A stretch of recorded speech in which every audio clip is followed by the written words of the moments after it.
ဗျာငါတူရေး Wi-Fi passport လေးလာတောင်းတာပါအစတော့အန်တီကတက်မလို့ပဲမင်းကလည်းတယောက်တည်းသုံးတာဆိုတော့မျှသုံးကြတာပေါ့ကွယ် ဟောဟုတ်ကဲ့ရပါတယ်ဗျာအချင်းချင်းနေပဲ အေးပါကွယ်ကျေးဇူးတင်ပါတယ်ငါတူရဲ့အန်တီကလည်းတရားနာမှာဆိုတော့မင်းကုသိုလ်ရတာပေါ့ ဟုတ်ကဲ့အန်ဒီရတယ်ပေးကျွန်တော်ပတ်စဝါထည့်ပေးလိုက်မယ်ဟာအန်ဒီတို့ဘယ်ကပြန်လာတာတော့ ဒီဘက်ကမုံစားပြီးပြန်လာတာ ဒီကောင်းနေ Wi-Fi သုံးရတာတော့စင်ပြေကြလားအန်ဒီတို့ ပြည့်တယ်တနေကုန်ကိုရီးယားကလေတရားနေနာတာ ဟောပြေပြီးတာပါပဲဗျာဟောဒါနဲ့ကျွန်တော်တခုတော့ကိုကြီးတောင်းချင်လို့ ဟမ်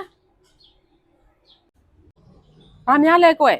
ဘာမှမဟုတ်ပါဘူးအန်ဒီရဲ့ကျွန်တော်အိမ်က short ဖြစ်ပြီးတော့မီးဆရာခေါ်ထားတာအဲ့ဒါ power bank နဲ့ဖုန်းလေးအားမရှိလို့အန်ဒီအိမ်မှာခဏလောက်သွင်းချင်လို့ရမလားလို့ မရဘူးနင့်ပါဝါမန်တနေကုန်တွန်းထားမှာတနိုင်လဲလည်းမရဘူး အော်အန်တီတို့အိမ်ကလည်းလေပလက်ပေါက်တရားမအားလို့အန်တီကသွားလိုက်ဦးမယ်နော် ဟောဟုတ်ကဲ့ ဟဲ့ Wi-Fi အသုံးမရတော့နင် passport ပြောင်းထားလားငါအသက်ပြန်ပေးအောင် ဟောဟုတ်ကဲ့ကျွန်တော် Wi-Fi လည်းလက်ကားမရလို့ပါဗျာ မလေ Wi-Fi passport ကိုပြောင်းပြတယ်ဒီလူနဲ့ဒီလူကိုများ ငါညီမပြောမနေနဲ့စိတ်သက်တရတယ်ပါသွားမယ်လာ ဟောဗျာ